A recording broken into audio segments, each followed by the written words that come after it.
میں آپ کو امتی دیکھنا چاہتا ہوں، محمد مصطفیٰ کا امتی، دیوبندی نہیں، بریلوی نہیں۔ یہ سارے نفرت کے الفاظ ہیں جنہوں نے آج آگ لگا دی ہے۔ دیوبندی، بریلوی، اہل حدیث، شیعہ، سنی، صرف محمدی کرتا پہنو، صرف محمدی لبادہ اوڑھو۔ فرقہ واریت کی آگ پر اگر تم بجھا نہیں سکتے، کچھ پانی ڈال دو۔ جیسے کبوتر نے ابراہیم علیہ السلام کی آگ پہ 2 چونچ پانی کے قطرے ڈالے تھے، ہے تو ایسے ہی، پتہ نہیں روایت ہے بھی صحیح کہ نہیں، ایسی بنی کہانی ہے کہ اس نے گرگڑ نے پھونک ماری، آپ نے اس کو فرمایا جہاں دیکھو قتل کر دو، مار دو، اور کبوتر نے چونچ پانی ڈالا، حالانکہ اس سے آگ نے بجھنا نہیں تھا۔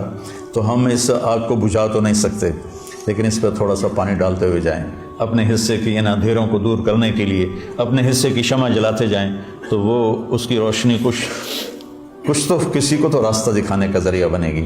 تو میں آپ بچوں کو امتی دیکھنا چاہتا ہوں، امتی، اور آپ کے فکر میں دعوت کو دیکھنا چاہتا ہوں۔ اللہ مجھے بھی دے، آپ کو بھی دے کہ آپ دنیا میں دین کو زندہ کرنے کا جذبہ رکھتے ہوں اور اس کے لیے نقل و حرکت کا شوق رکھتے ہوں۔ سافر تجد عوضا عمن تفارقه وانصف فإن العزيز العيش في النصب سأبغي المجد في شرق وغرب وما ساء الفتى دون اغترابي وإن أنا لم أفز بمراد سعي فكم من حسرة تحت التراب۔ ایویں سر مار رہے ہو، یہ سمجھ بھی آیا؟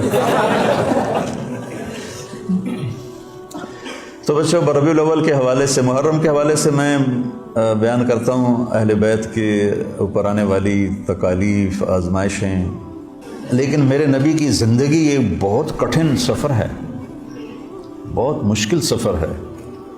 اس کو بیٹا بڑے پاپڑ بیلنے پڑتے ہیں تب جا کر یہ ملتا ہے۔